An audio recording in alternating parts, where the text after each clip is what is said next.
Small Samosas haben den besten Spawn. Also Captain Samosa haben einen beschissenen Spawn, die normalen Samosa haben einen beschissenen Spawn.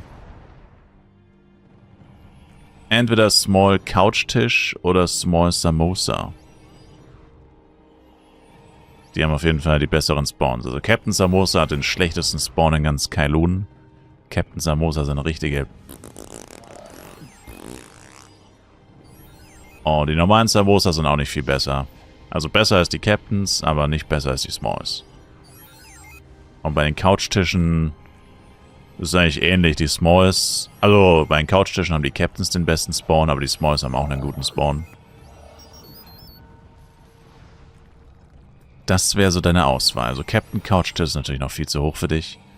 Wenn überhaupt, würden nur die Smalls gehen, aber selbst die Smalls sind eigentlich schon fast so hoch. Je nachdem. Also wahrscheinlich Small Samosas. Und danach wäre es dann wahrscheinlich Small Couchtisch. Wenn du vom Level-Spot zu Level-Spot ziehen möchtest. Also vom gutem Level-Spot zu gutem Level-Spot, besser gesagt.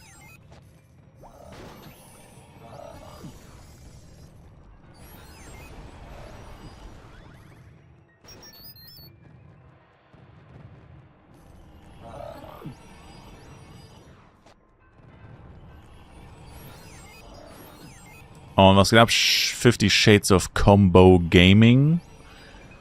What server are you, bro? Borodeng. German. Germanski.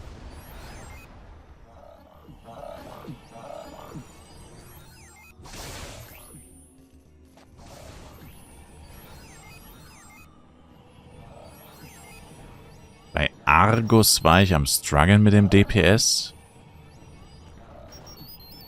Ich schätze mal, es soll August heißen. Argus? Ist das nicht ein Monster aus der griechischen Mythologie? Argus-Augen?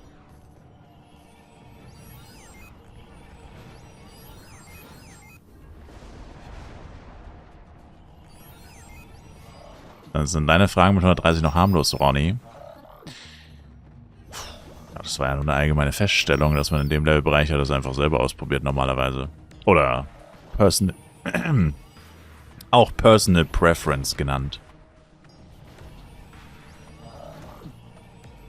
Allein schon aus Mangel an Optionen.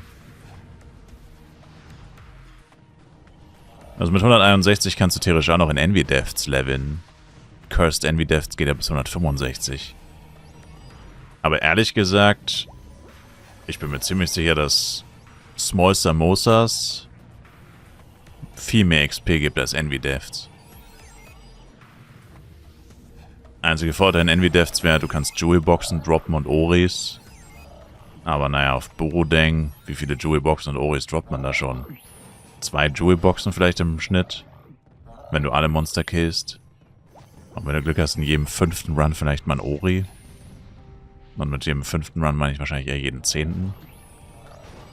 Also, keine Ahnung, ob das so ein krasser Vorteil ist. Ich glaube, da ist dann doch Kailun chilliger. Weil es deutlich leichter ist und wahrscheinlich sogar schneller gibt. Also mehr XP gibt auf jeden Fall.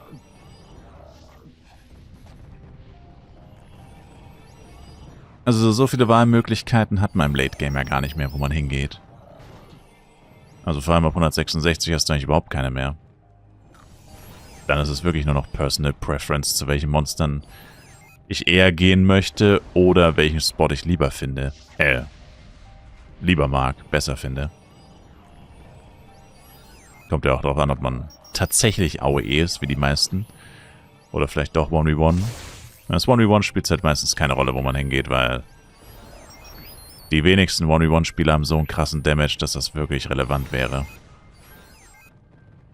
Full Front.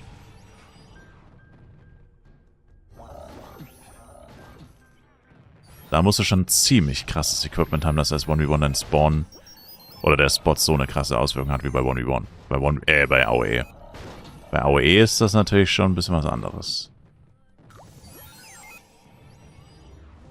Da ist das ein Unterschied wie Tag und Nacht. ist halt schade, dass Cursed Dungeons, Infernal Dungeons keine Rolle mehr spielen beim Leveln. Weil ich persönlich war zwar nie wirklich Fan davon, im Dungeon zu leveln. Aber einfach nur, dass man die Option hat. Ich meine, du hast sie ja immer noch. Aber es zumindest sagen alle, es lohnt sich nicht. Weil es halt einfach dafür sorgt, dass die Leute sich noch ein bisschen mehr verteilen und dass nicht alle das Gleiche machen.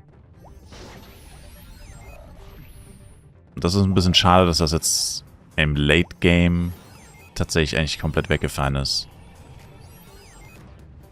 Und selbst Cursed ist ja eigentlich auch weggefallen, wie gerade schon gesagt, weil... Also ich habe es noch nicht ausprobiert. Kann ich auch tatsächlich gar nicht mehr, weil alle meine Chars über 166 sind oder über 165. Aber ich bin mir 1000% sicher, dass es auf jeden Fall chilliger ist, Open World zu leveln. Und ich bin mir auch zu 99,9% sicher, dass du, sobald du chillig oder sobald du ohne große Probleme Small Hundurs AOEen kannst, also für die meisten Leute wird das so ab 155 sein, frühestens 150, spätestens 155 wahrscheinlich. Spätestens wenn du das schaffst, rein XP-technisch wird sich Envy Deaths nicht mehr lohnen.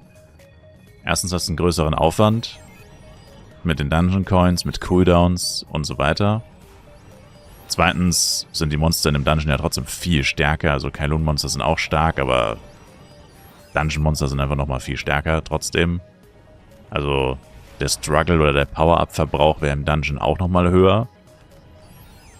Oder die Equipment-Anforderungen wären im Dungeon eher höher. Du kannst ja bei Small Hunde auch einfach ein paar weniger Monster pullen und hast wahrscheinlich trotzdem noch mehr XP. Und ja. Also ist, was das angeht, also es hat immer so Vor- und Nachteile. Also für Leute, die das Dungeon Farmen nicht mögen oder Dungeon Leveln wie mich, ist halt dann eigentlich wieder ein Vorteil, wenn du sagst, Open World lohnt sich mehr. Aber dass die Wahlmöglichkeit eigentlich komplett wegfällt, weil du sagst, ja, lohnt sich nicht mehr, ist halt schlecht, weil dann gehen halt alle in die Open World und dann ist in der Open World wieder sehr voll. Und wenn alle in der Open World sind, wenn die Open World sehr voll ist, dann lohnt sich das irgendwie nicht mehr. Und dann kannst du auch in Dungeon gehen und sagen, okay, vielleicht sind die XP im Dungeon ein kleines bisschen schlechter oder vielleicht auch ein kleines, oder vielleicht auch ein großes bisschen schlechter. Aber dafür kann ich da Auricalcum droppen und Itemate Jewel Boxen farmen, was es dann vielleicht doch wieder worth macht. Also zumindest auf dem FEC, auf Borodeng wird es das wahrscheinlich nicht worth sein, aber auf dem FEC könnte man dann natürlich trotzdem drüber nachdenken. Wenn die Open World bis zum Brechen gefüllt ist, dann will man sich das ja nicht unbedingt antun.